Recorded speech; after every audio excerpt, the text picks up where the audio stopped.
You want to finish what you started? You came to the right place. Them girls that you came with, you might have to part with. Depending on how this thing shakes. Wauwatosa, Kenosha, Oconomowoc in the house. All right. Welcome to another episode of The New Look, where we are going to be taking a new look at China, though we've taken many new looks at China on this podcast. But we're very excited to have Michael Auslin with us today. Misha, I never know whether to call you Michael or Misha. Can you just explain that at the outset? Because it's very confusing to me. This is a throwback to when the world was clear and it was the Cold War. And if you studied Russia and you were a Midwesterner with the name of Michael, everyone called you Misha because you were a Mike. Wow. So it's really a cry. It's a cry for us to go back to the old days and just we know who our enemies are, which maybe actually we do now again. So it's good. Now I just need to know the Chinese for Mike, and then we're good.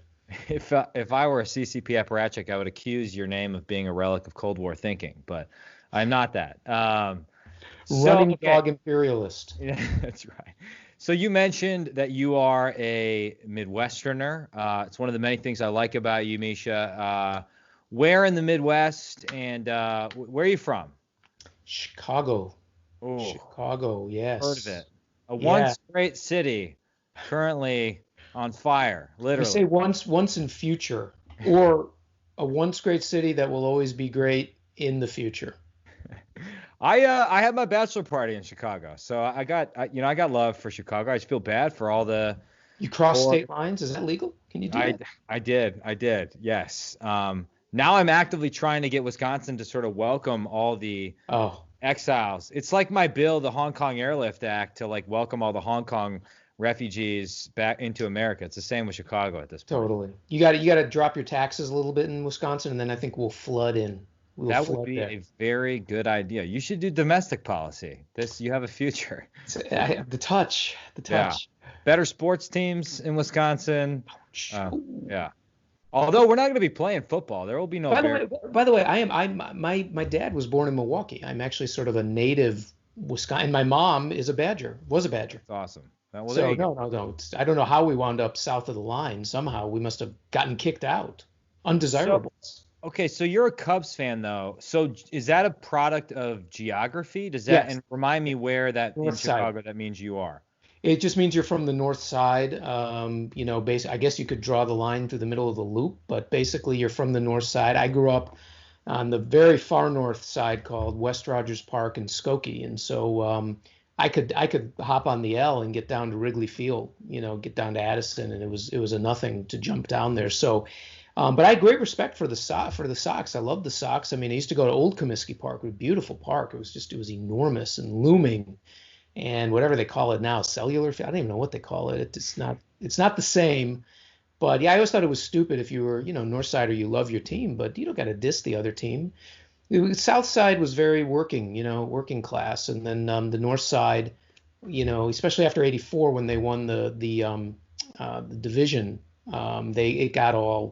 it got all frou-frou on the Cubs. So, old school Cubs folks don't like lights. We don't like lights in Wrigley Field. We don't like skyboxes. And we definitely don't like the youngins who came in after '84, fair weather fans. There's got to be so many fair weather Cubs fans from the last 5 years. Like, it's got to be infuriating. Honestly, let me draw a parallel between being a China scholar and being a Cubs fan, because for the longest time, you were probably neglected, and people like me who studied the Middle East were cool. And then all of a sudden, you have just an influx. I wouldn't go quite that far, but I understand the analogy. Yeah, I'm trying. Who's she in this analogy? I'm trying to think. Yeah, she. And you go, yeah, she. It's like who's on first. So my mom is actually from Chicago, or she's from Oak Lawn. So she's a Sox fan, right? Yeah. Does that make sense? West and South, yeah, it does. The divisions break down when you're not pure North and South. So on the West side, you sort of choose. I mean, it's funny. I mean, it's a great immigrant story. My great grandparents came here around the turn of the century, and came straight to Chicago, and they actually wound up. Sorry, I'm just going to turn off my pingers. I didn't realize I was pinging, so I apologize about that. You just insulted I know. Millions of people that are In listening Wisconsin. to this. So Everyone in Wisconsin, we have a bit more respect than you I Illinoisans. it's the Chicago way. So they, but it was a great story. So my grandfather, my great grandfather, who came from the old country in Poland, winds up on the far west side of Chicago, where a lot of the immigrant Jews did. And back then, the Jews were still playing on the west side of Chicago. They were playing in West Side Park, which is where University of Illinois Chicago is today. So he grew up as a fan of the Cubs before they moved to Wrigley in 1916. And so I'm proud to say that my son is a fifth generation Cubs fan. I mean, it really does pass through the generations, and it's a beautiful thing. So you grew up as a sports fan. Is there a moment as you look on your back at your childhood where you can kind of trace your initial interest in foreign policy and national security? Where does that come from?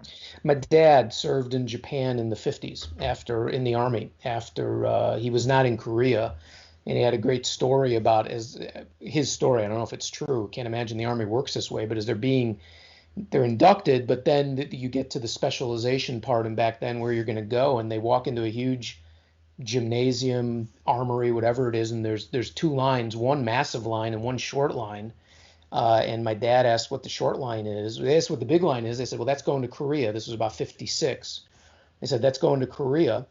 I guess people either wanted to or they were told to. And then he said, what's the short line? They said, that's Japan. So he got in the short line and had an incredible time in Japan. So I grew up with stories about Japan in the 50s, post occupation, which ended in 52. But really when Japan was making that choice to modernize economically and rebuild, of course, thanks to the occupation, but rebuild democratically. Thanks to Wisconsin, by the way. Douglas MacArthur was at heart a Wisconsinite, so that is throwing it out there. Neither here nor there. I went and visited. I did homage to his office, which was in the Daiichi Insurance Building across the street from the Imperial Palace. They've since closed it, but MacArthur's chair and desk were there, kept in situ, as if the great man was about to walk in from being the overlord of Japan. So yes. Wait, so can I ask, so is he still revered? Absolutely. In Japan? Absolutely. Yeah, Wow. He is. I mean, it's an understanding that 1945 could have been much worse, right? It was bad, but it could have been much worse. And that MacArthur, for solid strategic reasons, but also his own reasons, kept the emperor on, got a largely benign occupation, had a whole bunch of young, they were like you guys with Iraq, a whole bunch of young whiz kids that wrote the Constitution, that came up with a new political system, came up with a new educational system, and found a lot of course, willing Japanese, because there had been a strong democratic tradition before the war in the 20s, in particular in the 20s, that they could build on. And so MacArthur today is revered, absolutely. In Japan, it's tough for an Illinoisan to admit, but he was revered. Right. We still got Lincoln. Lincoln didn't actually go to Japan, but we like to think he had an influence as he did around the world. Well, I mean, Lincoln wasn't he born in Kentucky, so I feel like very tenuous connection with Illinois.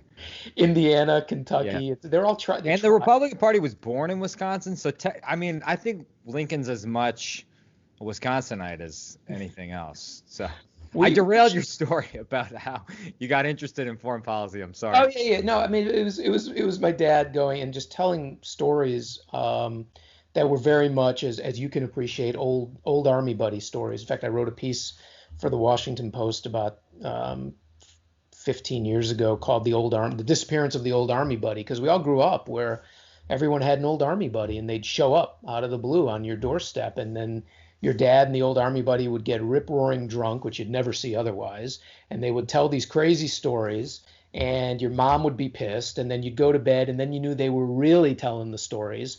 And so, you grew up just sort of fascinated with what was going on in the world. I don't know how you felt. I mean, maybe growing up in the Midwest as well, safe, secure, surrounded by thousands of miles of blessed American farmland, you wondered about the outside world. It may be different if you grew up on a coast or a border, let's say with, Canada, our greatest national security threat today, and Mexico. We're gonna come back to that. This podcast has a long-running anti-Canada theme, so let us plant the flag there and come back. So happy. It just is natural. I didn't know it was part of Yeah. what we do. But no, but it was really that. And then I would say the third piece was coming of age in the Reagan 80s, not having gone through the 70s and Vietnam or the miasma of the Carter years, and instead growing up in high school in the 80s, where it was a sense of America sort of coming back into the world, being very confident. The Cold War had not yet ended, but it seemed very clear that we were on the right track. And so naturally drawn to that, I went to college in Washington, D.C., and that was really the focus at Georgetown, was being, doing something abroad. And so they all sort of coalesced. And then I wound up, living in Japan for 4 years, getting a PhD in Japanese history, and just making the sort of America in the world the theme of at least what I do, because it's very easy not to. It's very easy in our professional world, everyone does it, and so you think everyone does it, but as soon as you get out, 10 miles outside the Beltway, no one, few people are thinking about it as we do, and so it's sort of a constant pull to say what are we doing in the world when it's so easy because of our size and our depth and our history to just be focused on America at home. So you went to Georgetown undergrad. I did. And did you major? Were you in the School of Foreign Service? I was. And you learned Japanese at Georgetown? No, I was a Russianist. Hence the. Oh, sorry. Yeah, I was a Russianist back then. Everyone was a Russianist. I mean, what I found fascinating was anyone not doing Russian. Like, who in their right mind would do China? Now, Japan was a little bit different because economically it had grown so much that people who wanted to make money were focusing on Japan, just as like for the past 15 years, people want to make money focused on China. They learned Mandarin. Back in the 80s, you were learning Japanese, right? Because Toyota was starting to spread and Sony and so on and so forth. But for the most part, if you were serious about national security, you did Russia because we needed, that was the enemy, and we needed people to do Russian. So I did that at Georgetown, was the Russian and international security. It was a great place. Yeah, I mean, you had Jean Kirkpatrick was a senior lecturer. She wasn't a full professor, but she did her stuff there. Kissinger was affiliated. On the other side, Madeleine Albright was there. I mean, it really was. You had a lot of people, of course, who were active serving military coming in and doing night classes. So you could do classes with them. And of course, Georgetown, along with Yale in particular, I don't think so much Princeton, though you can tell me, had a very, very strong tradition with the intelligence communities. And so it was really just sort of it's hard probably for people on campus today to even imagine, but there was a very accepting relationship and sort of symbiotic relationship between government broadly writ and Georgetown, but then, the intelligence communities in particular, very, very big ROTC program, outside of a state university. And so it was very natural to say, we have this role. It was probably as close as we could ever get to the old British style of, you trained people for the foreign service in Britain, and they would go off for decades serving. And I think it was probably about as close as you could get certainly at an undergraduate level at Georgetown. And Georgetown did have the first school dedicated to foreign studies in the United States, the Walsh School of Foreign Service, which was founded in 1919. By the way, so are your college sports allegiances all Georgetown? No, none. They're now Stanford because Stanford's so much better. And I wasn't, Georgetown was only good in basketball. It was Division III in football. Good in track, very good in lax, lacrosse and rowing crew. But basketball was the big thing. I was there I got there the year after the national championship. So basketball was very big the year after Patrick Ewing graduated. And I'm not a basketball fan, so it wasn't all that big. So I transferred my allegiances. Really, they didn't go to the Big Ten when I went there. They really went into abeyance, and then Yale. When I got to Yale, got into the D3 football for the game, and then wait. So give us the cliff notes from Georgetown to Yale. What are the connect the dots? Really cliff notes. Went to it's actually a wonderful school. The Russian and East European Institute at Indiana University, which actually Secretary Gates, former head of the CIA and Secretary of Defense, is an alum of. One of the best training grounds for people in Russian and East European studies. In fact, I went back there last year, just before COVID started breaking out, and didn't realize that Indiana teaches more foreign languages than any university in the United States. They teach something like 80 foreign languages. So the area studies paradigm under which I grew up, and which fell into disfavor with the end of the Cold War, I feel is, and this actually will get to the meaningful and important part of our conversation as opposed to my bio, which is China. I mean, area studies is the way you really are able to deal with a foreign nation. It fell apart partly because end of history, people said you don't need to study that stuff anymore, partly because social sciences took over and said, well, nations are black boxes and you can just fit them in, and political processes and decision making, it's all the same. You don't have to really worry about it. I was trained differently in area studies, where you learn the language, you learn the literature, you learn the religion, you learn the history, you learn the politics, as deep and careful a dive as you could, not being being born and raised there. And I think it was vital to, as flawed as we were in our understanding of the Soviet Union and East Europe, we were so much better in the days of area studies than we were after it. And I think that's really the great failing that we have with China today, is we have not developed the same cadre of people like I was trained as Soviet studies. And I was the very last group. I got my master's in Soviet studies at Indiana in 1991, right? So they're handing me my diploma as the Soviet flag's coming down, right? Which it's a separate story about, your father then saying, that's nice, now what are you going to do to make a living? But we were trained in a way that really just fell into abeyance, and I think it's necessary. So from there, I got interested in Russia in the Far East only because no one else looked at it. It was always Russia in Europe, and so I thought Russia in Asia, and Russia's Far East, as they call it that, or Russian Siberia, Asiatic Siberia, was very interesting. And I wound up looking at Russia and Japan, and probably because in the late 80s, of course, Japan was rising and Russia was falling, and it was very clear. So the dynamic was interesting to me. So after I got out, got my master's, and there was no more Soviet Union, I went to Japan for a year. I started learning Japanese, and I started studying Japanese, and that to me was the most fascinating history I'd ever encountered, because it was so completely different from anything I had engaged with before, which was American or European. So then I went to the University of Illinois, proud Big Ten product for my master's and PhD. Went to the University of Illinois, got a PhD in Japanese history, 19th century Japanese history, and then went to Yale as a professor. So that's wow. So people that go to Japan tend to fall in love with Japan. Absolutely.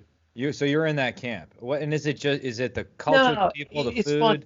Yeah. You love it, and it's like the most civilized country on earth, it appears to me. Well, it's interesting. There's a reason why Japan is so polite, or has created a culture of politeness, and I think in part it's because they were one of the most violent societies on earth for 700 years, ruled by armed aristocrats who could cut down commoners for not bowing low enough, right? I mean, there's reasons that you're polite and you don't say exactly what you mean, and everybody is, socially graded, so the gradations, because otherwise there's going to be blood flowing through the streets, as there was.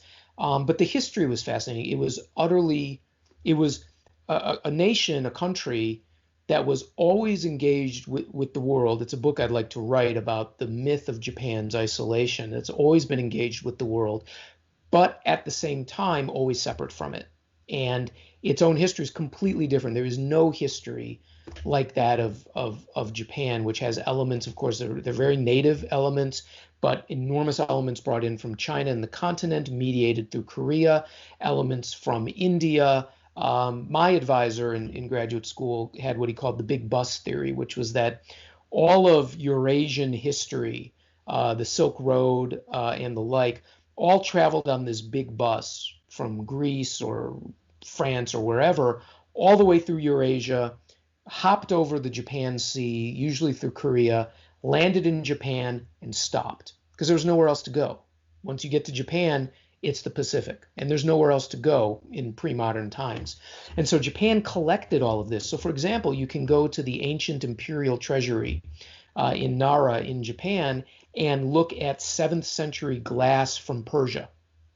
You can look at architecture in Nara that is Greek-inspired columns. They're called entastic columns. They bow out in the middle, and that is purely Greek. And so it's fascinating to get to Japan and to see all of these very attenuated and mediated and transitioned cultural, political, ideological, scientific, philosophical forms that sort of landed there. And at the same time, were all worked upon by a social system that developed nowhere else in the world, which was a horse riding, land owning, not infuriated, but infuriated. I don't even know what that word means, Misha. So infuriate, so feudal, but going down sub-feudal levels. So you're the lord, you can sub-infeudate below you, right? So I give you land, you then give some of your land to another retainer, and so you create these vertical hierarchies of loyalty and socio-political, socioeconomic connection that is a landowning warrior aristocracy for 700 years. Nowhere else in the world like that. And so I found it fascinating. So I got a PhD in the history and wrote precisely about the period when all that began to disappear. It was one of the great historical turning points, and in Japan done without Tom Cruise came as a Civil War veteran to Japan. Thank God he did it all. Okay. And he rode his horse like this. Oh no, wait, that was Kevin Costner. That was Costner, but close enough.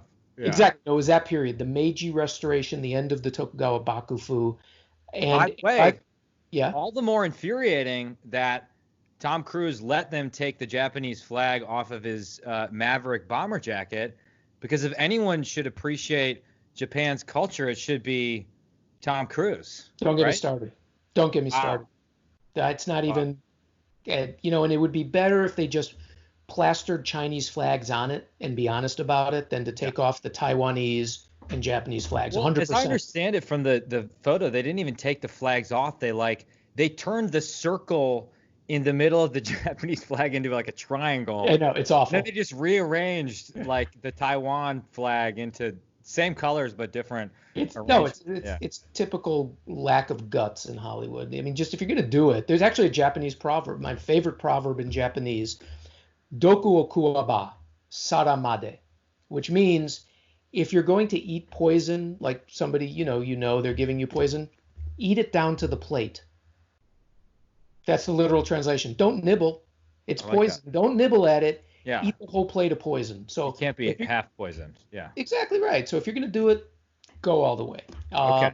But I interrupted you. I'm sorry. Tom Cruise came to Japan that period, which by the way was relatively bloodless. There was fighting and there was brief fighting, but nothing like what you saw with the French Revolution, the Chinese Revolution, the Russian Revolution, the partition of India. Nothing like the bloodshed. There is something that for a society that was so inherently violent and which had, by the way, a century of civil war back in the 15 and 1600s, or 1500s up to 1600, the transition to the modern period was relatively bloodless. And I'll give you just a brief example. It's one of my favorite anecdotes of Japan. Is I lived there for 4 years and I did research, and I was able to meet lots of people in Japan. Family lineage is still extraordinarily strong in Japan, as the Gallagher name will live forever, as it'll be, we'll be meeting Gallaghers for decades. I actually met the family who was really, they were the Okubo family, and if you know Japanese history, Okubo was really the leader of the Meiji Restoration. He died, unfortunately, relatively young, but he led the restoration, and I met his descendant, his great-great-grandson, and got to know the family very well. And he took me to lunch one day at the fancy club in Tokyo. He said, "Oh, I want to introduce you to someone." And he introduced me to the head of the Tokugawa family, the Tokugawa who had ruled Japan for 250 years. And they knew each other, right? And they were friendly. And he introduced me to the Tokugawas, and then I got to know the Tokugawas very well. It would be like Vladimir Lenin's descendant introducing you to the Tsar's descendant, right? Interesting. It would be like Lenin introducing you to the current head of the Tsar's family. But in Japan, there were very few heads chopped off. There was no, mass murder of the imperial family or the shogun's family. In fact, the shogunal family were made princes. So it was really fascinating just to see how Japanese history had developed at a time when it looked, and this is our good transition point maybe, when it looked like Japan was going to play the role that we now ascribe to China, when it looked like Japan was going to be the number one, it was the number two economy as China is today. It looked like it would have much more political and military influence. We all assumed in the late 80s and early 90s that this would be a Japanese dominated world. And so a little bit, as you said in the beginning, you said if you're a China guy, nobody paid attention to you. Once you were a Japan person and Japan's bubble popped, then everyone stopped paying attention, even though it's still the world's third largest economy. It is still one of the world's most advanced societies, one of the most peaceful societies overall, socially stable, socially cohesive, $50 billion defense budget, leading educational systems. It's got enormous shortcomings that I'm happy to talk about, and anyone is, but it is not a country that should be overlooked by the world the way it is, quite frankly. How would you grade sort of U.S.-Japan relations over the last 3 to 4 years? I mean, I get the sense that there's it's hard to make sense of sometimes, right? Because we're clearly aligned on a lot of things. I do feel like Abe and Trump have a personal rapport born of golfing together. But at times, I mean, there was a recent announcement that they canceled Aegis Ashore and some other defense cooperation. And so, and then there's a persistent issue of Marines on Okinawa. That's a thorny one. I mean, what's the state of the alliance right now? Yeah, it's complicated. I would say that in general, the political relations are about as good as they've ever been. And you're right, Trump and Abe have a very good relationship. Abe did not shun Trump like a lot of other world leaders did right after the election, sort of out of shock or hope that it would somehow go away. Instead, he rushed to New York a week after the election, was the first foreign leader to meet Trump. He was the first foreign leader invited to Mar-a-Lago, has worked assiduously to really reach out to Trump personally and basically tell him, I'm the ally you can count on, when Trump didn't feel, he could count on Theresa May, certainly couldn't count on Angela Merkel and others. So I think it was a very wise move. But overall the interests are aligned very closely between Japan and the United States, between Tokyo and Washington. There are problems. You mentioned Futenma, the Marine fixed wing helicopter base, which is redundant, but what I'm saying, it's the helicopter base on Futenma. Needs to be replaced because it's right in the middle of this massive city, and it's quite dangerous. And that's been hanging fire for 20 years. And in fact, we've had a plan of where to move them out to Henoko, and it's just been, but a lot of it is because Japan's a democracy, and because Tokyo can't simply dictate to a locality that it's going to take a Marine base. Instead, you have to go through environmental permits, and you have to go through, public approval sessions and so on and so forth. And it's been extraordinarily frustrating. I think it's been a failure, unfortunately, of both Tokyo, which wants to get it done, and Washington to figure out a way to get it done. But at the same time, you're dealing with a democracy. This is not Beijing saying do this, or you get transferred to Xinjiang. I mean, you got to deal with the democracy as it comes. But the real reason that, of course, ties are as close as they are is because of China, because not only is our forward-based presence in the Pacific. So, by the way, if anyone has made it through that excruciatingly long and boring part about my background and bio, we're now at the part that's interesting. No so one's you can left. start listening again. Like, wave a flag, like people who are just like vegging out, like, okay, we're talking now. Because our forward-based presence in the Pacific is not viable without Japan. We have a structural and an ideological conformity with Japan over China. Obviously, the structural is that we can't be present and can't be an actor and underwrite regional security in the ways that we have if we don't have our Japanese bases, and quite frankly, work with the Japanese self-defense forces the way that we do. That's number one. Number two, ideologically, it's very clear. It's two systems. Which system do you want? Techno-totalitarianism, or do you want messy and often frustratingly subpar democracy? Well, we take subpar democracy.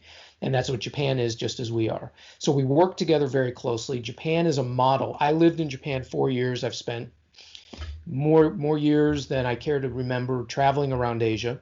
I never heard anyone say we want to be like China. What they say is, I want to make money off of China. I can't tell you the number of places I've talked to that say we want to be like Japan. We want our people highly educated, well paid, high standards of living, excellent education, clean skies, safe food. Ironically to me, coming from the US, they always say lots of green, which tells you how, bad a lot of urban sites are in Asia, that they look at Tokyo and say that's green because Tokyo looks like, some sort of Blade Runner. I love Tokyo, actually. Tokyo is an incredible place to live. It's wonderful. It's just, there's I not went for a run outside when I was in Tokyo. There weren't a lot of people running outside. Where'd you run?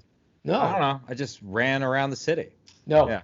Next time, my friend, you run around the Imperial Palace. Okay. That is the all day long. I forget how long the circuit is. It's a couple miles around, and all day long the joggers go around. It's fantastic. That's where you jog. Trust me on this. You go around the Imperial Palace. I was actually. And I didn't get to eat at Jiro's sushi place, so I really screwed up my one visit to. You don't want Jiro's. It's like that's hype. That's just okay. That's. We'll take you to the real places. I got guys. You got guys. You got Yakuza guys that will hook me up. I got the guys who will hook you up with the best stuff. And you jog around the Imperial Palace. Serious academic points here. No, not me. They want to be green. They want to be like Japan. No one wants to be like China, but they're afraid of China, or they want to make money off China. I mean, okay, so maybe we want to get to your newest book, but maybe talk a little bit about, this was published in 2017? 2017. End of the Asian century. So you wrote it prior to Trump kind of shifting U.S. national security strategy, but Xi comes to power in 2013.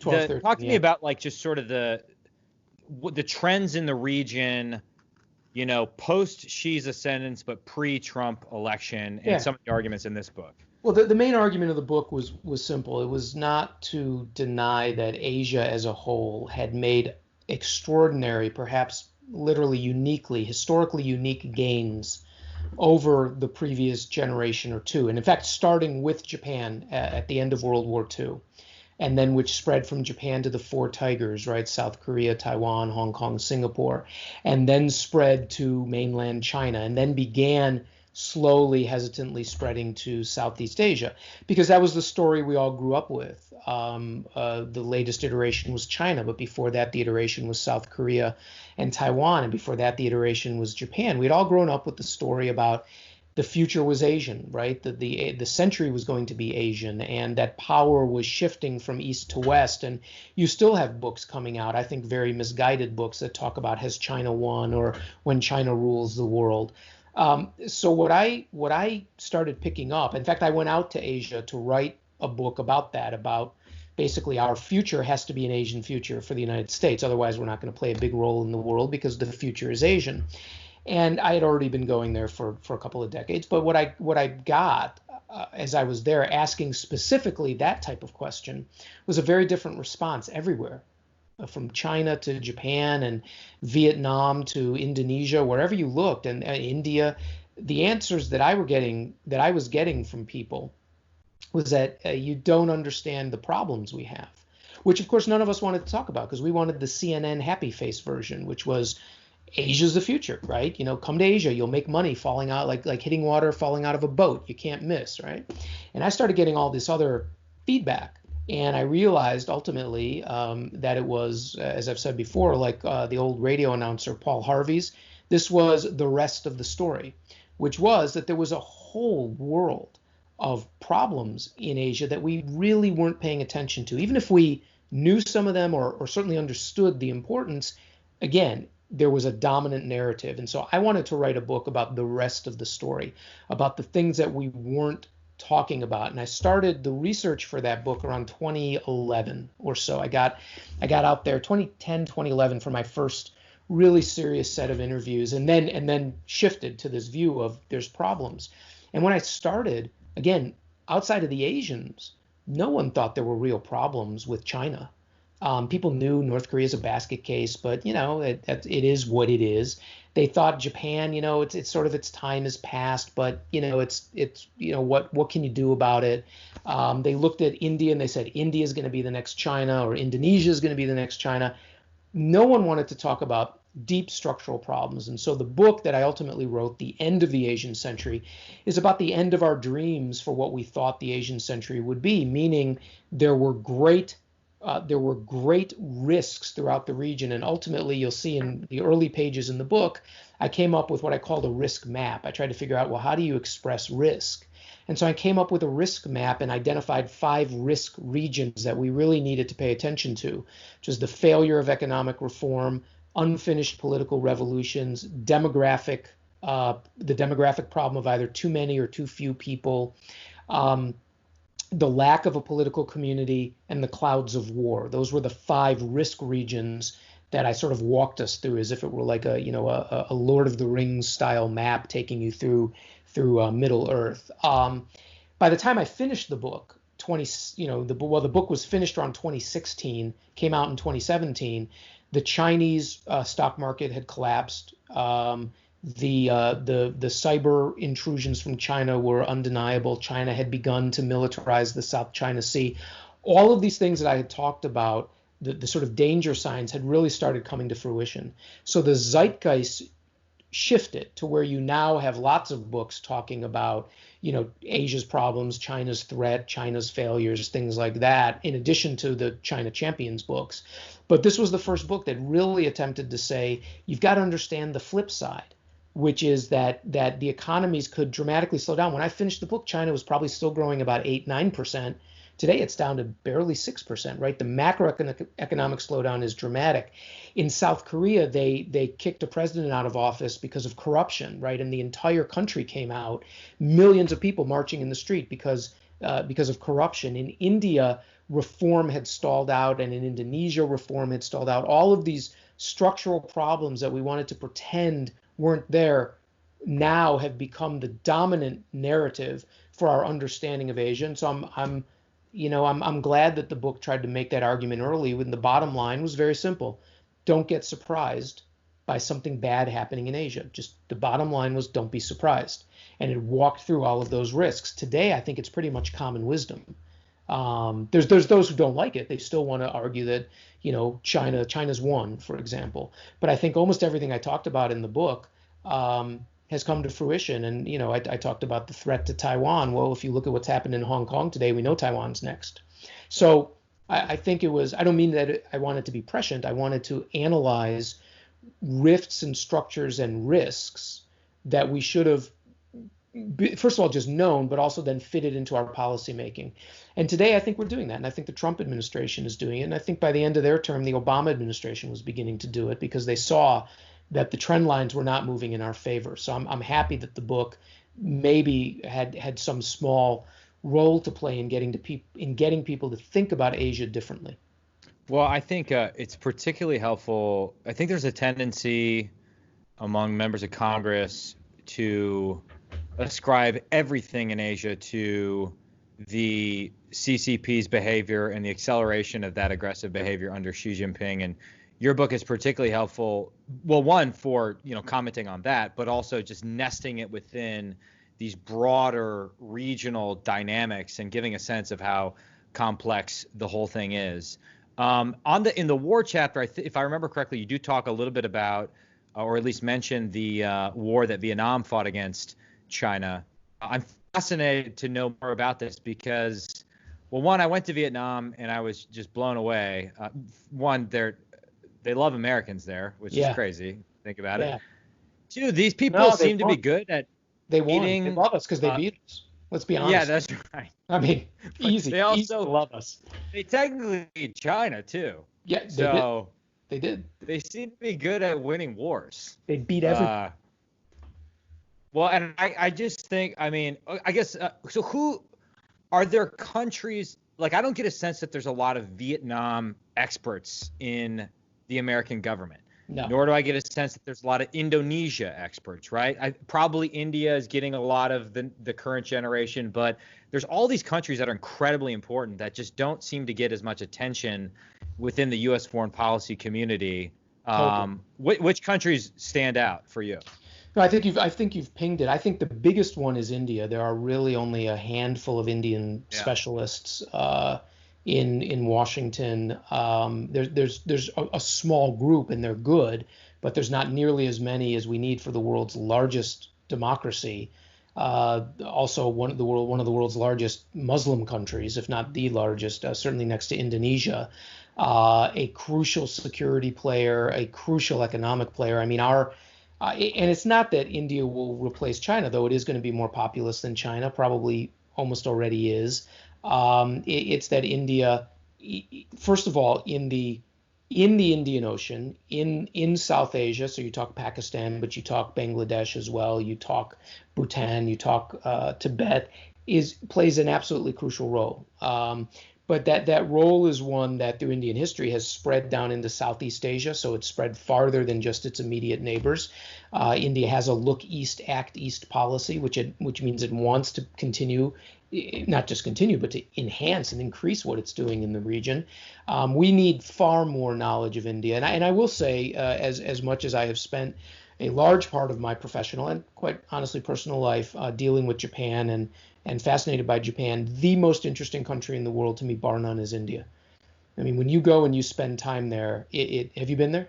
No, Oh I'm my not. God. It's the biggest gap in my knowledge. Oh my God. I mean, it is. I'm like intimidated to even dive in because it is. No, there is nothing like it. I mean, they don't call it the subcontinent for nothing. I mean, it's enormous, right? And the differences between North and South, East and West, the differences in history, of course, the colonial history, its history as part of an integrated global world under the British. I mean, there is nothing like it. I find it it's a hard trip to do and the most fascinating place I've ever been. The most sublime philosophy, the greatest food in the world next to Japanese. Japanese by far the healthiest and Indian by far the most enjoyable. It's an incredible place, and we really need a lot more people working on it. We could talk about it forever. Other countries, though, I think Indonesia, look, it's the world's largest or second largest Muslim country. It's 275 million Muslims, largely a more tolerant version of Islam. That's very important. It plays an absolutely strategically crucial role bridging the Indian Ocean into the southwestern Pacific, plays a leading role in Southeast Asia. Of course, ASEAN, the Association of Southeast Asian Nations, has 1 billion people. So Indonesia is a central part of that. We really should understand more about ASEAN. Vietnam, I was there too. You're right. It's absolutely fascinating. It's amazing. They do love us. It's an incredible young country, as is Indonesia. It's young and it's vibrant, and they really want to play a much bigger role in the world, well aware of their limitations. And they are communist, and they do clamp down on free speech and religion and the like, and that's been a real barrier for us to develop relations. But we need a lot more, I would say, a lot more knowledge of these areas in order to really take advantage and not be seen as sort of the ugly Americans who sort of come in foot stomping and don't think about it. And we're talking, if you draw, as I talk about in the older book, The End of the Asian Century, if you draw a circle around what we call the Indo-Pacific, it's more than half of the global population, and far less than half of the global landmass, right? It's China and India, Southeast Asia, Japan, Korea, right? It's enormous. You can't have 20 people in DC dealing with 3 billion people. It just doesn't make sense, right? And I haven't crunched the numbers, but I would venture to say if you counted everybody in the think tank universe, for example, and I think the same would be true in the IC, it would not reflect that basic geographic and demographic fact. I think it would still be heavily weighted towards the Middle East and Europe. Yeah, I think you're right. Maybe I'm wrong about that. I don't know. I don't know. I think you're right. I think, look, what we're getting. Here's my fear is that we're getting, and this is not to denigrate any individual, but my fear is that we're getting a lot of people jumping on the China train and by extension the Asia train. A lot of them don't know the area that well. They didn't live there. They don't speak the language. Maybe they did it for a few years in a, they had a desk. Maybe they had the Pentagon desk for a couple years, or maybe they did something at State or Commerce. And it doesn't mean that they don't know what they did. But I'm talking about that deep type, as I was talking about a little while ago in the boring part of this podcast, about the deep area knowledge that you get from living there, from speaking the language, from immersing yourself in it for a good number of years. The British actually were fantastic at that. They developed area specialties, area specialties that lasted lifetimes. So the Indian Civil Service, initially all of whom were Brits and then later opened up to Indians, or those who advised the Egyptian government. Yeah, it was colonialism, it was imperialism. I get that, fine, but they had real expertise. And we're not nearly as good. We did it with Russia because you could spend an entire career doing Russia for 40 years. Now I think we will be able, unfortunately, to do it with China for 40 years. But we're not training them in the same way. Yeah. That's my fear, is we're not. I agree with that. It takes years to master the language, years to not just master the language, but then master how the language is used. Yeah. If you think reading Communist Party documents really is going to tell you exactly what's happening and what the thought process is, let alone the People's Daily or Xinhua or whatever you're thinking you're going to read, you have another think coming, right? I mean, it's Kremlinology that we used to do with Russia. And we're not training that way. So we are woefully undermanned, not only with China, with Asia as a whole, but most importantly, with China. We just don't have the expertise. So we've got people who they worked part of the military account for a few years in the Pentagon. That doesn't make you a China expert. Yeah. You need so much more to understand. And we need a lot more people to do it. And otherwise, we're not going to get there. Let's motivate people to develop that deep expertise by talking about your latest book, Whoa. Asia's New Geopolitics, Essays on Reshaping the Indo-Pacific. A great book with a foreword by Neil Ferguson, who has a great accent, by the way. You should have just gotten to read the audiobook. I don't know if that's... Oh, what a great idea. I need to do that. Pay me for it. I'm a big ideas guy. Oh, man. That's not too late, probably. It's not too late. Okay, so what is new about Asia's geopolitics? Well, it's actually what is old is new, which is you got to go back and start thinking again about geopolitics. You and I have talked about this. In part, it's what you wrote about in that phenomenal dissertation of yours, which needs to be published one day, which is a strategic shift. How do you get a strategic shift in national security thinking? And in part, it's because what we face is something we hadn't thought about for a while, which is the idea of geography and politics, geopolitics. The hangover of the Cold War, not the Las Vegas hangover, but the hangover of the Cold War, which is, end of history. You don't have to think about these things. The revolution in military affairs, which is, we can do anything we want, anytime, anywhere. We don't really have to think much about it. All of that's gone. If it was ever really there in the first place. But we could pretend it was for a short, brief period, 10, 15 years or so. Now you can't. And so China's challenge is a geopolitical one. Part of the problem is I think we were very good in the Cold War, certainly out of World War II in the Cold War, in thinking about geopolitics. And you have to disaggregate certain things, geopolitics, sometimes geoeconomics people call it. But I think the concept of geostrategy is very important, right? Because you're talking about two different things.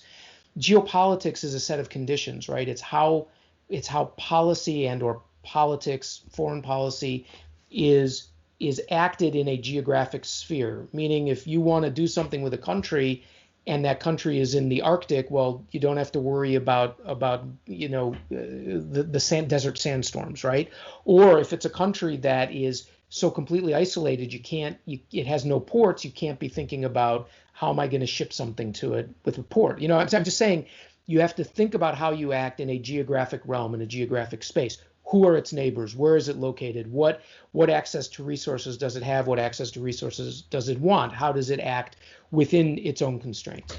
The way you do that is through, it's not a great term, but it's through geostrategy. You have to have a strategy that also takes account of these geographic conditions, meaning if you want to have troops in a particular place, you have to understand the geography. You have to understand how to get them there. You have to understand the terrain they're going to face. You have to understand the restrictions and limitations. You have to understand also the geography of opponents. What are they dealing with? And that's in a very narrow military sense. And then you can blow it out to something as big as the One Belt, One Road, right? That is a geostrategy for changing the geopolitical conditions. What do I mean by that? I mean that China wants to create a new network of trading relations and political relations built around infrastructure development, particularly roads and ports and so on and so forth, along with aid packages and trade relationships that would center it on China. Okay, so if that happens and the trade of Eurasia gets centered on China, that has changed the geopolitical condition. The geopolitics are different. How is China going about that?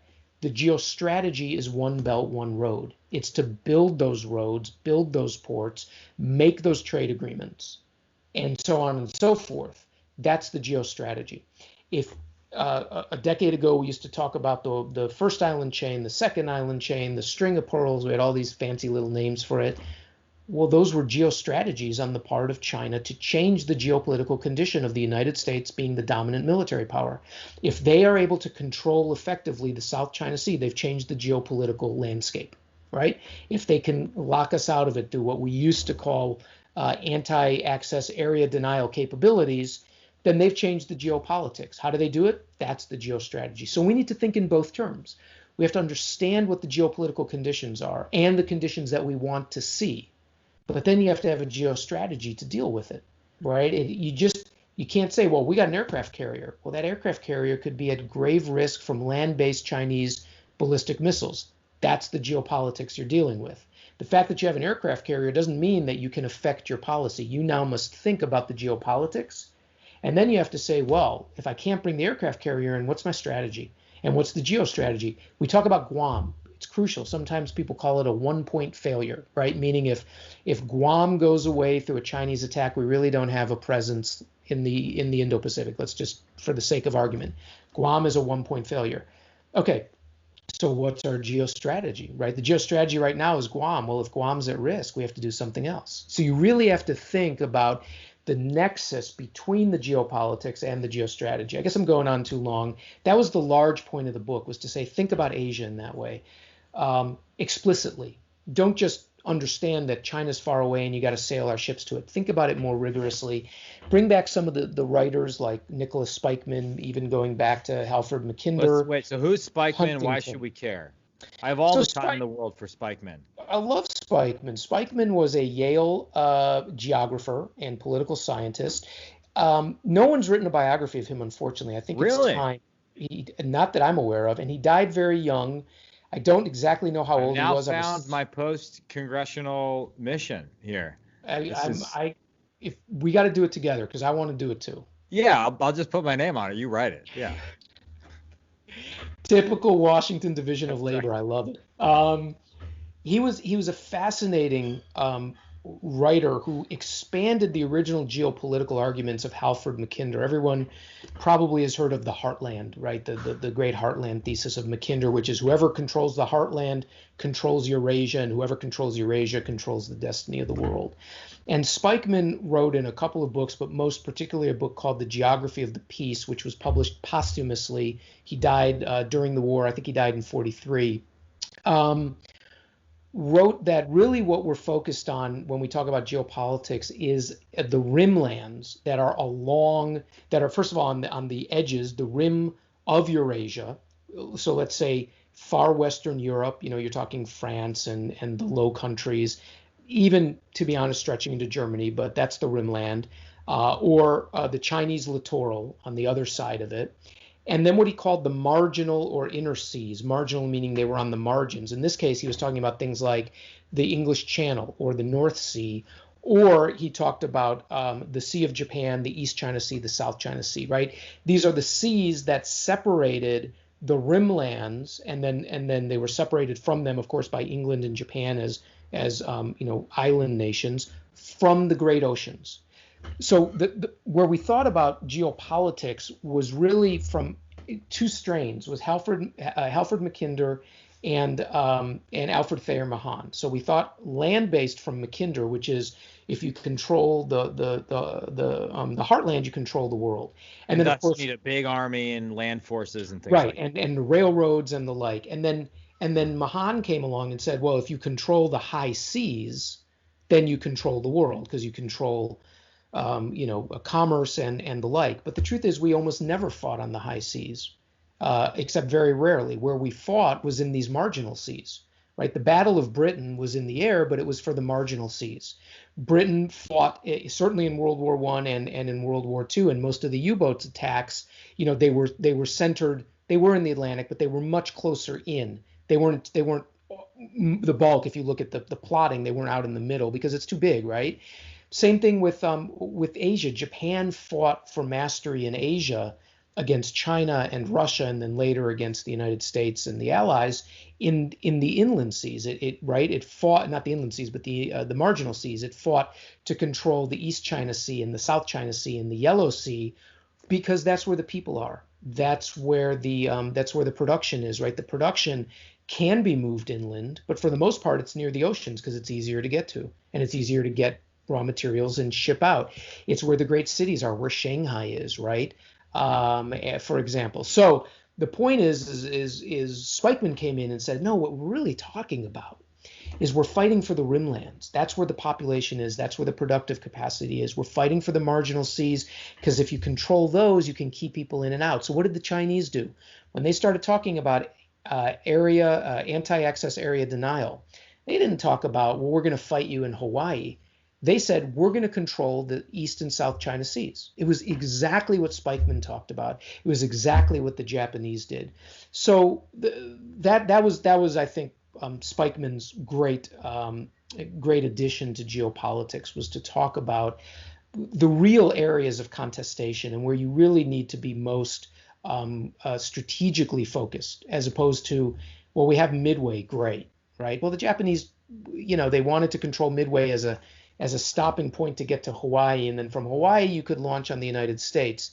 But if you think about it, what Hawaii was really leading into our marginal seas, the Western Pacific, because if you controlled Hawaii, you controlled getting to the U.S. It wasn't that they really wanted to control all the Pacific. It was control Hawaii to get you to the U.S. Now, you control the Pacific to keep the Americans out, but that most of the fighting wasn't done there. It was done in a much more concentrated area. Well, your Spikeman's and your analysis of Spikeman in the book really just hammers home the basic geographic point about the Eurasian rimland and the Pacific, which is to say there's a lot of water, and there's a lot of littorals that big ships like aircraft carriers can't go. And then you have this great part of future history in the final chapter of your book where you tease out what a Sino-American littoral war of 2025 looks like. Maybe give us the short version of that and where you think our blind spots are right now as we try and deter such a war from happening. Yeah. Obviously there's a lot of other chapters they're all different. They're not all the same, and they talk about they're all great though. Things. So don't let the constraints of this podcast allow me to gloss over all these great chapters. Thank you. I appreciate it. I might have to do an episode on each chapter.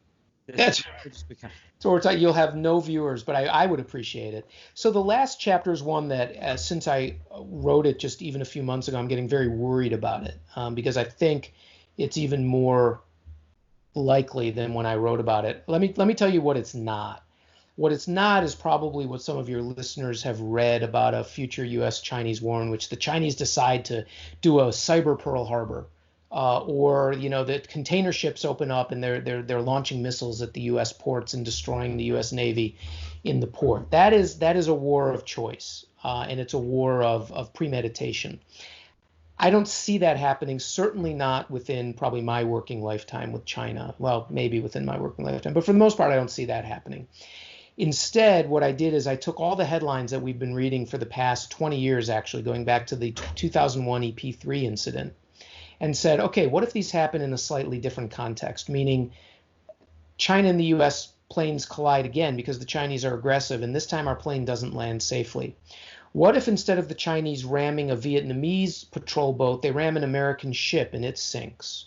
What if in helping the Japanese face off against the Chinese around the Senkakus, we get drawn into a shooting war? And so what happens is a series of accidents all of which have already happened in real life, conspire to throw Beijing and Washington into an unwanted war in the littoral seas, meaning it takes place in the east, primarily in the East and South China Seas, which is where the US and China have already been facing off through repeated freedom of navigation operations by the US, by the Chinese building bases on reclaimed land. And the geopolitical breakdown in relations that we've had with China that has been happening because of decisions made by Beijing, by the Communist Party, that have finally been recognized by the end of the Obama administration and the Trump administration, and in which we have now adopted a policy of reciprocity to hold Beijing to what it says and to be treated equally as we treat them, has so dramatically, and this is where the history kicks in, a future history, so dramatically deteriorated relations that when these accidents happen, there's no goodwill and there's no working relationship to resolve it before it spins out into a war. So some people have said, well, it's like an old-fashioned war. But yeah, a lot of wars are old-fashioned. And they happen because ships and planes and people are in proximity of each other, and they're aggressive and they make mistakes. And those mistakes happen all the time. As I said, these are things that have happened. And so the war is really about what happens when two superpowers are thrown into a conflict that neither truly wants, neither feels they can back down from, but neither is willing to fully escalate. And so that's really the dynamic, is that neither side wants to escalate because they don't trust that they're going to be dominant.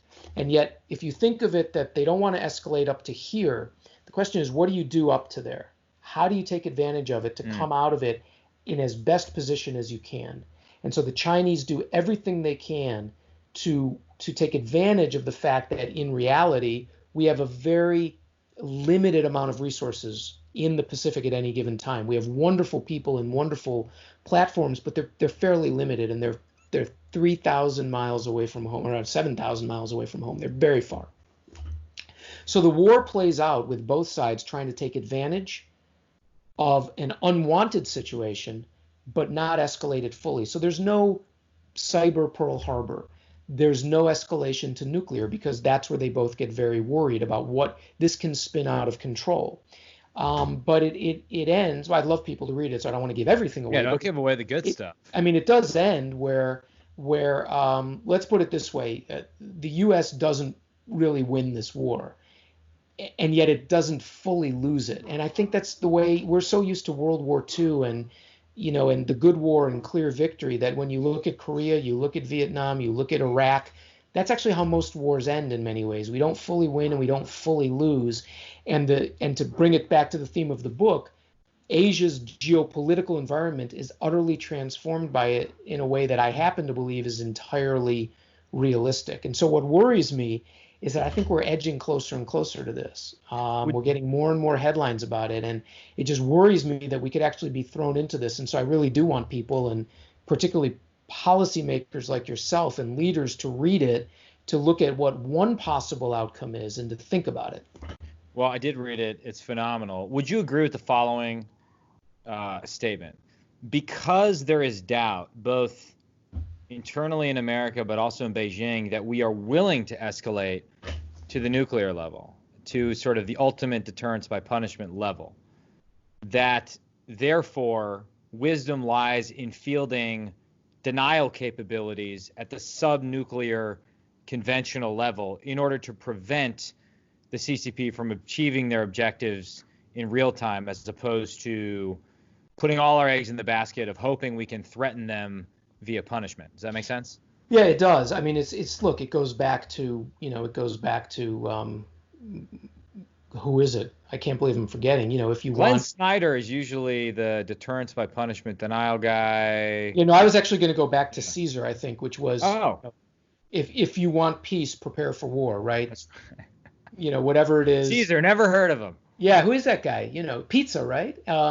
See something pacem, something bellum. I don't know Latin, unfortunately, but it's the John Wick, the latest John Wick movie, Parabellum. Yeah. Parabellum, that's it. So you're right. Prepare for war. It goes back to certainly what Sun Tzu talked about in terms of winning the war before it's over, meaning you've basically convinced your adversary that they can't win, so they don't get into it, which is what China's trying to do to the United States. I'm worried because, as you know from being in the military, as my military friends are very fond of saying. Quantity has a quality of its own. And you could have a great aircraft carrier, but if you've got one and they target it, then you don't got an aircraft carrier. And what are you going to do? So it's both a suite of capabilities that we need in order to be credible and to act, but we also need numbers. And that's a problem, because where we've gotten into is making everything gold plated and enormous. Everything has to cost $1 billion per copy. And so you don't want to lose them, right? I mean, first of all, the aircraft carriers are what, 5 a copy? The B-2s are 1 a copy. I'm talking billion, 1 billion a copy. I think the aircraft carriers are 5 billion a copy. The new ones are 13 billion. So 13 billion. Gone are the days of the cheap $5 billion. As another great Illinoisan once said, $1 million here, $1 million there. Soon you're talking real money, right? One of your illustrious forebears on the Hill. So it's an issue where we need to think more smartly. Drones will get us a little bit there, but people talk about why aren't we building 10,000 F-16s, right? And build them, easily so that you can increase block numbers, make them more sophisticated when you need, but build so many of them that you just flood the zone. Why don't we have, just dozens and dozens and dozens of fairly simple yet modular destroyers and other craft we can put in the water? We've gone to where you've got we're building Death Stars, and we want Death Star all the time. But a kid from an outer world with a little droid can destroy the Death Star, right? I mean, the point is. No spoiler alert there, guys. Oh, sorry if you hadn't seen it yet. By the way, I had to close the blinds here because of is it like, do I look like I'm in a cave? Is it? No, you look fine. You look fine. Okay, so we're running out of time here. I want to land the plane on the aircraft carrier, as it were. Also, a lot of missiles, INF non-compliant missiles, are key in that strategy. Absolutely. I really wonder final serious question, and then we'll do lowbrow questions. All these people, even though you're at the Hoover Institution, which is a bunch of evil conservatives desperately hanging on in the den of iniquity that is academia. All the who's who in the zoo with Asia policy. And do you think if Biden wins, does their team come in and sort of reverse this massive aircraft carrier that is U.S. foreign policy that's heading in a different direction on China? There's great, that is the parlor game of the day in D.C. And I'm sure you've been reading the recent stories, the Daily Beast story and other stories. I think the answer is yes and no. First of all, clearly what the Trump administration wants to do is put it in a direction, and I think it's the correct direction that they're going in, but put it in a direction in a way that you can't turn it around. Now, I don't understand why anybody can't turn anything around. I think anything can be turned around. So the idea that you're going to lock us into X or Y isn't unless it's Senate, it's ratified. It's a treaty that's ratified and it has to be undone by the Senate. Anything can be undone. So I don't understand why anyone thinks that if Biden gets in and he wants to, he won't completely turn it around. That said, though, I don't see how anyone can legitimately go back to the pre-2016 model. And when I say pre-2016, because Hillary Clinton was saying, I'm getting out of TPP and we're going to get tougher on this and that. I think everyone realized that the China bet we had made had gone sour, that we were playing increasingly with a busted flush in Asia, and that it just everything we thought we held was really sort of coming up short. And say, no, we're just going to go back to pre-2016 and pretend everything's okay. Really? You're going to say we don't have to worry about cyber? You're going to say that it's okay not to try to level the agriculture playing field, or you're going to let 5G Huawei in? I don't think that's going to go back. I think it's going to be a change of tone in which they will say, look, Trump was so disruptive and capricious that you couldn't have a stable relationship with the Chinese. So we're going to go right back into all of the negotiations, and not negotiations, but the dialogues, right? The high level dialogues we were always having with them. We're going to recommit to, multilateral institutions and work with China on all of these problems.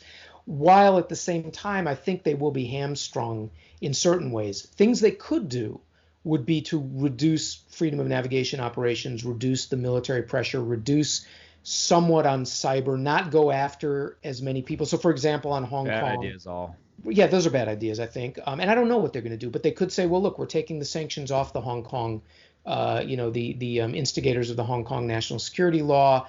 We're not going to go after Chinese counterintelligence officers. We're going to welcome anyone into our universities who want to come, even if they're Chinese military. We're fine with that.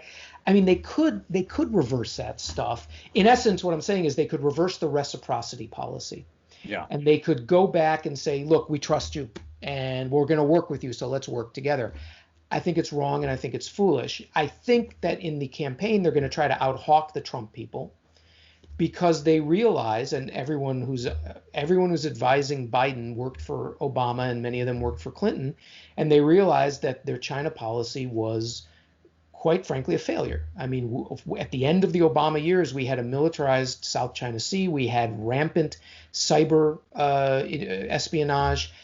We had Huawei had become a major player around the world. We had, we had human rights violations. Now, of course, you have even worse ones with Xinjiang and Hong Kong. So they're going to try to out-hawk Trump. And then when they get in, I think the instinct is, but we're really going to have to work together. And you saw that with letters coming out already that said we have to work together on COVID and the like, where the Chinese are still not giving the world the full truth about COVID. They're not giving the base genetic information that we need. I mean, it's just, you can't. The question, Mike, is not do we want to work with them. The question is, do they want to work with us? And the answer clearly seems to be no. Yeah. Now, since we've also said we don't want to work with you, that's up the stakes with them. I get that. And they're saying, well, you don't want to work with us. Yeah, but it's been clear. It's been clear. So, I think that the instinct in the party, the Democratic Party, very much is going to be, well, we got to figure out ways to work together. And let's do that. And the rhetoric will change.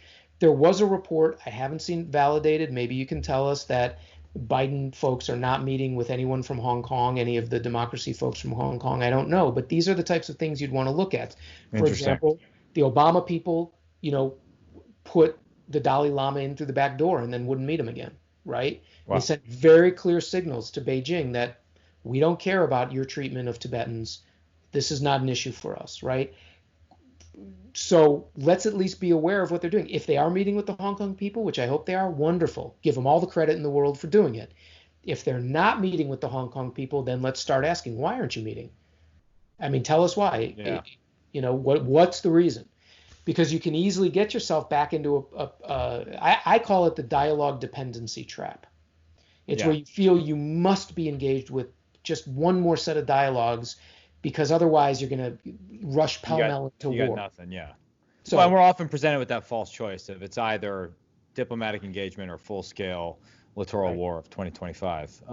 Right. Okay, so because I have to go change a diaper and congrats, that's awesome. That's wonderful. Thank you. Okay, so we know that you. Is it, by the way, is it a boy diaper or a girl diaper? Girl diaper. That's so wonderful. So I hope the Biden team reads your book and avoids some of those choices. Asia's New Geopolitics, available now anywhere books are sold. I'm not allowed to endorse. Go rate it on Amazon, please. I'm just saying this book exists, and it's a good book. We get that you read a lot of fancy books and you quote Spikeman. Do you read fiction? Yeah. Any good guilty fiction? Are you a sci-fi guy? Are you what comes to mind? I mean, I'm sort of eclectic. I have been rereading. I've just finished rereading the first 2 volumes of the Foundation Trilogy by Isaac Asimov. I read them probably 30 years ago, over 30 years ago. In fact, I know when I was in high school. So I'm rereading, and the history is wonderful. I mean, he just got the history, the big sweep of what history is like, and thinking about what it's like when an empire falls, and what does that mean, and the disorder that comes out of it. So it's fascinating. And I've been trying to read the embarrassing books you never read before. So I read Moby Dick for the first time last year. I slogged through the whole thing. Can I have a And quick point on Moby Dick? I'm not please, like a huge Moby Dick fan, right, but can't be. Melville, because he spends like 200 pages talking about arcane whaling stuff that I'm just Yeah. not into. Uh, Of course, it's a book about whaling, but whatever. I believe he has this great line at the beginning where he says, "As for me, I am tormented by an everlasting itch for things remote. I love to sail forbidden seas and land on barbarous coasts." I've always thought that was one of the greatest lines ever written. I love to I am sail forbidden seas and land on barbarous coasts. I am so impressed that you can whip that one out. That is awesome. That is great. My head is filled with useless information that I can't quite It's form into like. it's an amazing, it goes from the most sublime chapters to some of the most self-indulgent, but it's pretty incredible. So yeah, I was just happy to tick it off the list. I reread Huckleberry Finn for the first time in, again, about Wow. 35 years, the full version, because they've discovered some chapters that had Are not you been doing put your in. children's homework? Is that what I'm left to surmise? Pretty much. That was great. And now I'm reading what I had never read. I'm two things I would like to say. One, I am rereading. Most of these are rereads because I just felt I didn't get them the first Yeah. time, but one is new. But I am rereading Philip Chandler. That's sort of a guilty pleasure. I mean, I'm sorry, Raymond Raymond Chandler. Chandler. Yeah. Philip Marlowe. I mean, Philip Marlowe. Yeah. just the his depictions of mid-century urban desolation are incredible and just wonderful. So reading Raymond Chandler, but I'm reading Lord of the Rings for the first time. Never read it. Wow. For the first time. Oh my First God. time. No wonder And I the am just middle about everything. halfway through, and it's Okay. it this whole Awesome. question of evil and what do you do in an evil time and how and the poignancy of Yeah. not being able to hide. Yeah, everyone wants to hide. It's natural, and you can't hide. So what do you do about it? And it's very moving in many ways. It's just a slog, man. It's 1,000 pages Long. and it's a slog. That's great. Great. You named my favorite author, Raymond Chandler, so you get extra points. Really? Wow. I'll invite you back. And I love Lord of the Rings. Okay, final question. When you come to visit Green Bay and we're having a beer in the shadow of Lambeau Field, Cheese curds. Cheese curds will be on the menu and on the table. A kid comes up to you and says, "Oh, Professor Auslin, I heard you on the New Look podcast. I'm a huge fan. I read all your books. I want to pursue a career in area studies, Asia, Indo-Pacific being the area. What advice would you have for that kid?" Go live there if you can.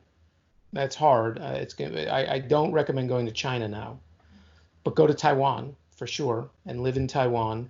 You got to live there, and you gotta. It's got to be what you want to do deeply, as opposed to checking off something on the resume list. It's of no use if you don't honestly try to grapple with what it is, and you may find, the answers may not be what you want, and they also may be things that you may find that you're not as it's not as timely as you want it to be because you want to make your way in the world, but you get an education and you get a view differently. Let me put it this way. All my years living in Japan, my years studying Asia and traveling in Asia made me more aware of America. It made me more aware of this country. It made me more understanding of this country and more wanting to understand this country because you just take it for granted living here. You don't think about it often. And we've got real problems, obviously. And so by studying, ironically, another culture deeply, it not only makes you useful in interpreting that culture here, but it helps you understand your own world, your own nation that you live in. So I would say go live there, but I'd also say be prepared for it's not easy. It's not going to be easy. You got to know the language. You got to push yourself beyond where it's easy to sort of check it off and say, I did it. I guess that's probably the advice that I would give. That is great advice from Professor Michael R. Misha Auslin, author of Asia's New Geopolitics. Thank you so much for taking time. This is great. I wish we could have spent another hour talking about Lord of the Rings and Raymond Chandler and all this other stuff. And if people want to hear more from you, they can subscribe to the Pacific Century podcast, correct? Thank you. Yes, we have a podcast. John Yoo, who just wrote a book about Donald Trump called Defender in Chief, he and I do a podcast called The Pacific Century. You can find it at Hoover. You can find it on Ricochet, Spotify, Podbean, all these different places. We've had the leading guests in the world, including Representative Mike Gallagher, as number one. That was the first guest. That's well, wasn't true. our first, but it should have been our first. We actually erased all the shows. You told me I was your first, which was the only reason I agreed to come on. No, we erased first all the shows. You said it was going to be a one-time, just repeatedly. It was it. We actually just had Assistant Secretary of State Dave Stillwell. He's awesome. Yeah. We had the Taiwanese foreign minister, and we may have a really big, as Ed Sullivan used to say, a really big guest coming up soon. So we'll leave it. Okay, Donald Trump coming up on the Pacific Century podcast, or Abe, or Xi. Who knows? Great. Who knows? All right. Thank you so much. Thank you for the time. I appreciate it.